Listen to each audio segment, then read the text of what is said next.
Welcome to episode 143 of the G2 on 5G. It's the latest insight scoop on everything 5G. We cover 6 topics in about 20 minutes, and it's brought to you by More Insights and Strategy. I'm Will Townsend, and joining me again this week is fellow analyst Anshel Sag. Let's get started with my first topic, and I want to talk about Sateliot. I don't know if I'm pronouncing it right. Sateliot. I don't know. But Sateliot. yeah, so they announced the launch of their first satellite to support 5G narrowband IoT use cases. And so STX Central did a pretty cool article on this. So they're based in Spain. Their plans are to eventually have 250 birds in orbit to support narrowband IoT connections. What's cool is it was launched with the SpaceX Falcon 9 rocket that was launched from Vandenberg U.S. Space Force Base in California. What's really cool, because I haven't really dug into kind of the dimensions of these LEO satellites, it's a 22-pound satellite that will be able to provide 5G coverage across more than 800,000 square miles. So for you tech nerds, it basically supports connections using 3GPP's Release 17 non-terrestrial network NTN specification. And I know, Anshul, you've talked about that in the past. So what I really like about what they're doing, it's been delayed, but they're focused on IoT connectivity. And LEO, based on the fact that it's closer to Earth, should provide much better latency to support those sorts of use cases. So what do you think? I think it's, already a use case I think a lot of people are already preparing for when it Yeah. comes to 5G. So I don't really think it's necessarily particularly novel. I do think Mm-hmm. it's novel that they are explicitly going for IoT as the application. Right.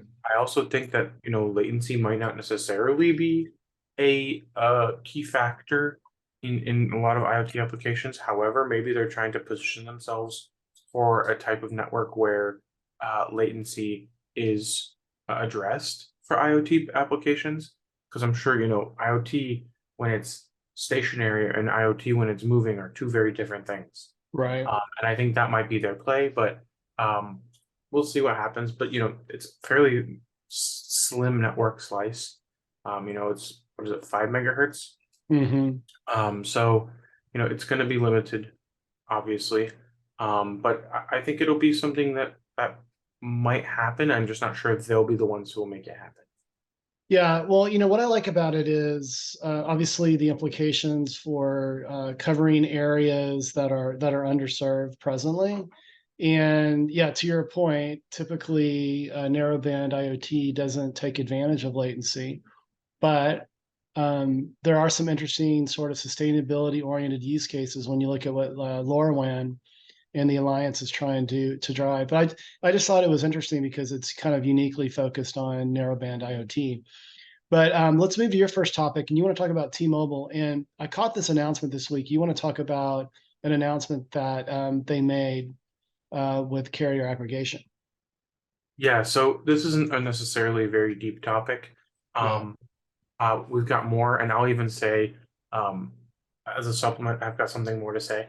Um, T-Mobile demonstrated 2x carrier uplink aggregation on a commercial 5G standalone network, which is different from what AT&T announced 2 weeks ago, which was done in a lab. Right. And I think that's good to know that like AT&T has this capability, but it's not in a commercial network. T-Mobile has this capability and it's in a commercial network. So um, both companies are doing this. It makes total sense when you think about, how many applications and what kind of content requires uplink. And I think demand for uplink will always grow. Right. And most likely, there will be a lot of users using uplink when they're trying to improve their coverage because the uplink is what determines your coverage, and having 2x uplink can improve your coverage even further. So making that robust uplink really valuable. And then another network announcement that I didn't include in our script, and I just thought about just now is the coronation is happening in the UK today of the new king. And I Okay. was like, I wonder if they treat this like the Super Bowl and a bunch of carriers are going to come out and say, how we're preparing for the coronation. And lo and behold, I checked, You did. and it says Vodafone UK and ITN to broadcast coronation using 5G standalone. And then I see other articles basically saying the same thing, that Vodafone sets up its 5G network for slicing for the coronation. And then Yeah. another article says Vodafone enables ITN and Coronation TV coverage with 5G network slice. So clearly Vodafone is enabling ITN to stream the coronation over a 5G network slice, which is still, I think, relevant. Yeah.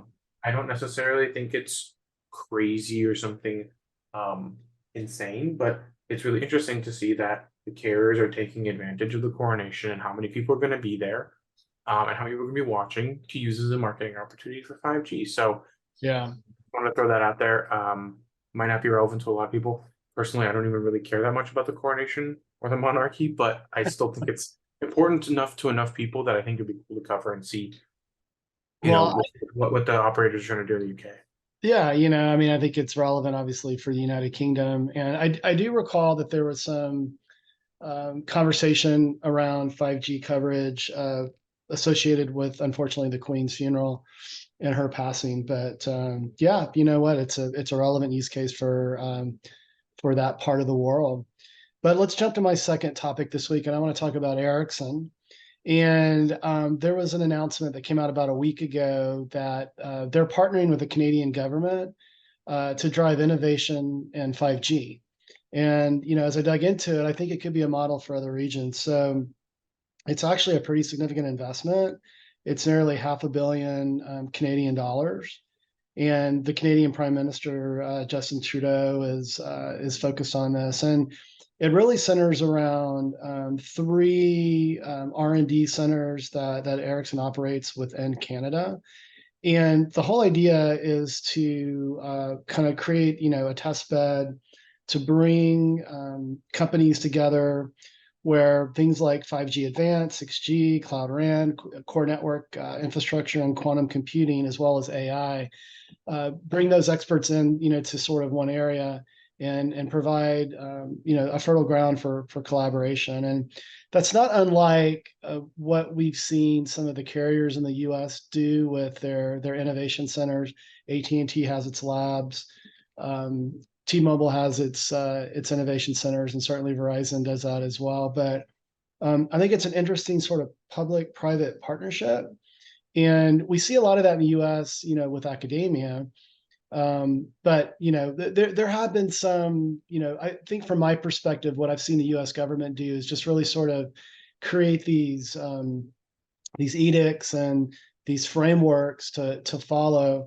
But the funding hasn't been significant enough, right, to do that. But I think there's more that can be done, because certainly, in the U.S., and I think China probably maintains the same position. 5G can become a competitive advantage, certainly within the enterprise and certainly within applications like manufacturing automation. But I don't know if you caught the news or if you have any thoughts on the subject, but would love to hear your perspective. I did hear some things, well, I saw some things, but I didn't really delve deeply into it. But I think that um, every government should be looking for ways to collaborate with infrastructure vendors to accelerate the deployment of 5G, because I really do think that we're going to see 5G accelerate people's transformation economically, whether they're transforming from a labor to a service economy, or from a service economy to a manufacturing economy, or from manufacturing economy to a service economy. I think there's going to be lots of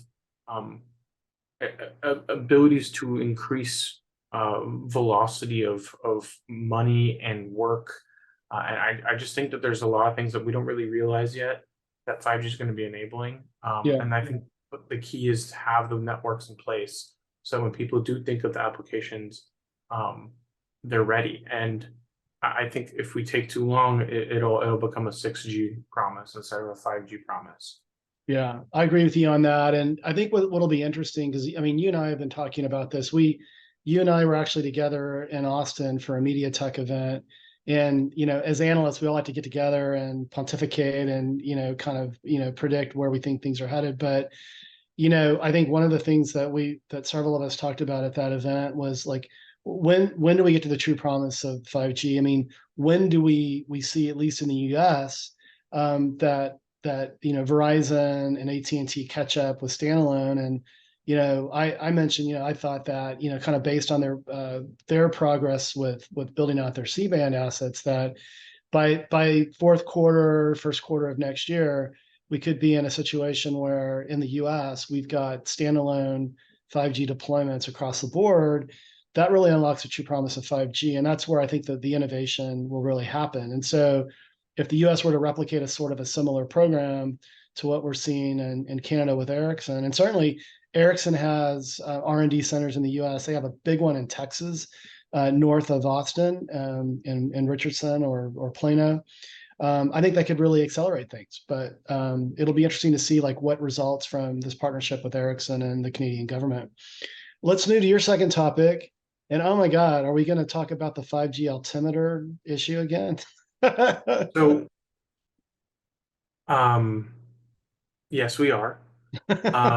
Basically, what it is, the reason for this time, and I really feel like, I'm reading some of these headlines, and it really feels like the press are taking the side of the airlines because I think they have better PR. Right.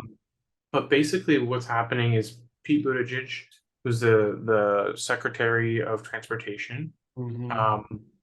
basically confirmed that the July 1st deadline to get altimeters upgraded is a hard deadline and will not be pushed back. And of course, the airlines are once Pushing. again complaining. Yeah. And they are using their trade groups like the IATA, which is the International Air Transport Association, to say things like supply chain issues make it unlikely that all aircraft can be upgraded by the July 1st deadline, threatening operational disruptions during the peak northern summer travel season.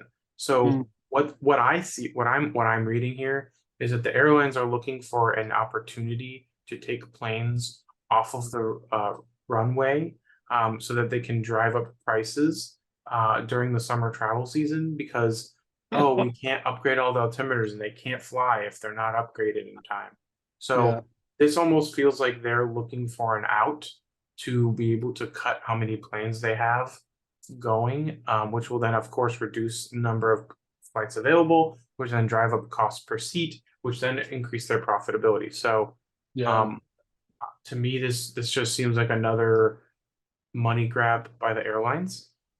It's really interesting that they also quoted a $638 million cost to do these upgrades, Hmm. which I don't recall that number being thrown out anytime recently. No. Um, and I also don't think that money was ever, well, money was an issue. I think we agreed early on when they saw that $90 billion figure or whatever the Yeah. total was that everybody paid in aggregate. But um, what's interesting is the UK's Civil Aviation Authority said there have been no confirmed instances where 5G interference resulted in aircraft system malfunction or unexpected behavior.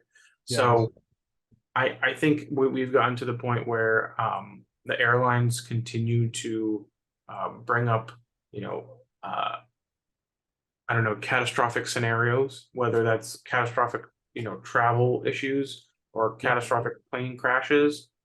It seems like the airlines have really not done themselves a favor here in terms of being honest about the issue, and just constantly, trying to approach the most, uh, I don't know, drastic outcome that's possible as a result of this issue. Well, Keep in mind, I think, I yeah, just want to reiterate, there's still a good 200 megahertz between what the airlines are using and yeah, where C-band is. exactly, man. And and I don't want to get political, but this, from my perspective, this also sort of highlights what I believe is, and I'm going to call a spade, the incompetence of the Department of Transportation in understanding technology in general.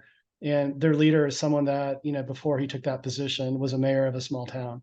So, and clearly you can say that, hey, even looking back at prior administrations, when you look at, for example, the Facebook hearings, and like we've talked about that on prior podcasts, I mean, our legislators that we've elected don't understand technology, and so they're knee jerking based on their constituencies. And clearly, the Department of Transportation and the Federal Communications Commission, they still continue to not communicate well on this subject. And and so the airlines are gonna use it to their benefit, right? So it's not surprising to see this, but man, just when we thought that this issue had died, it continues to rear its ugly head. So we'll see what happens, but I'm hoping that my flights don't get delayed this summer because I've got a few scheduled.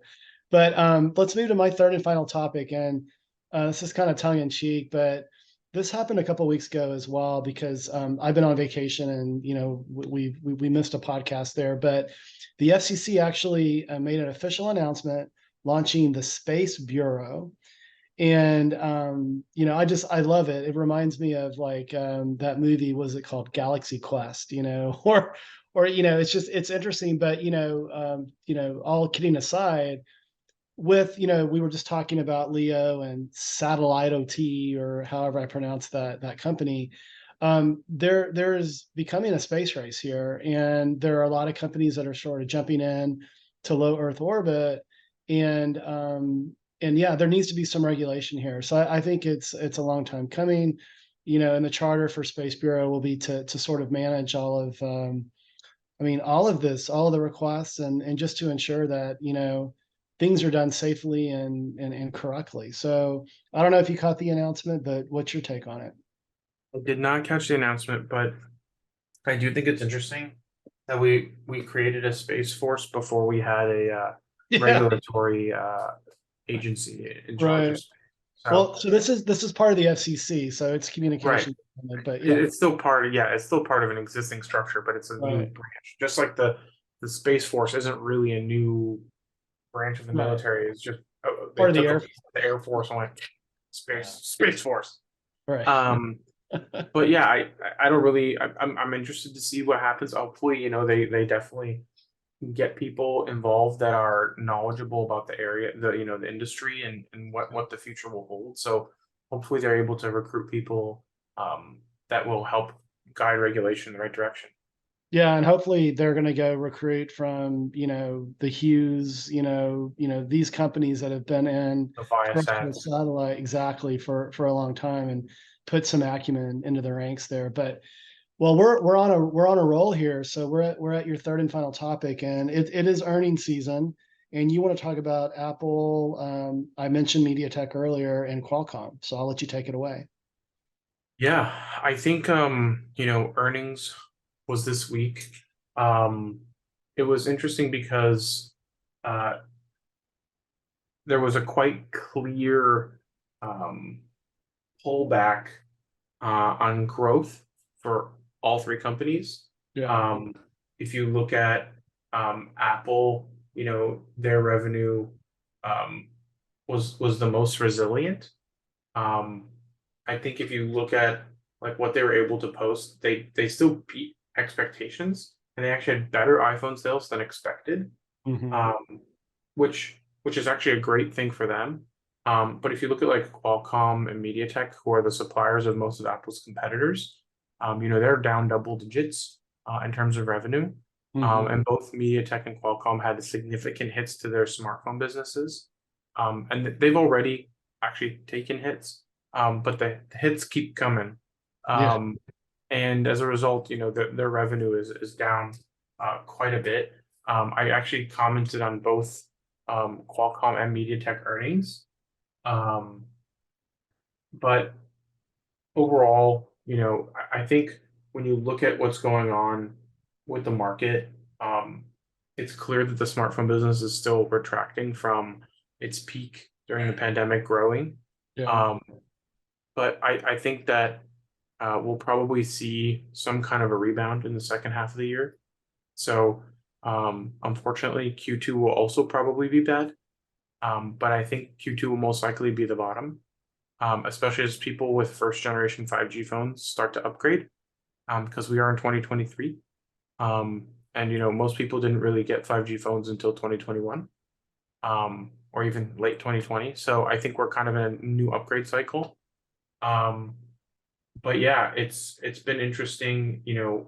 Um, MediaTek's revenue was down like 30% Their profit was down 50%. And Qualcomm was down double digits as well. Yeah. So it's not necessarily the greatest earnings season, I think for these big chip vendors, but Qualcomm saw a 17% decline, but part of the reason why they only saw a 17% decline because their auto business was up 20%. So a lot of these companies are diversifying. MediaTek and Qualcomm both are very diverse now. They So are. the smartphone business hits them a lot less hard than I think it would have been maybe 5 years ago. But nonetheless, it's really interesting to see where the market's at today, and that smartphones are smartphones, whether they're 5G or not. And volumes are down. They're not, they're down quite a bit for some companies, but overall, I think both Qualcomm and MediaTek have a very long-term vision for what they want to accomplish with 5G, and this is just a small bump in the road along the way for them. And I think the market will probably recover by the end of the year. Well, I think so too. And Apple's Apple, so I'm not worried about Apple. I was really impressed with what MediaTek is doing to focus on the enterprise. We were at the summit together, and more to come here. But they have designs on enterprise networking and working with those infrastructure providers. It's sort of an untapped market for them. And so I think it's a short-term aberration here, but I think there's tremendous upside for them in the future. But hey, buddy, we were really efficient this week. Another great podcast. Why don't you take us home? Absolutely. We hope our viewers and listeners found this week's topics interesting. If anyone out there would like to provide us insights for a future 5G topic for a future podcast, please reach out to us on social media. Will is at Willtown Tech, and I'm at Anshel Saga. We hope you have a great weekend, and please tune again next week. And don't forget to rate us and subscribe. Subscribe.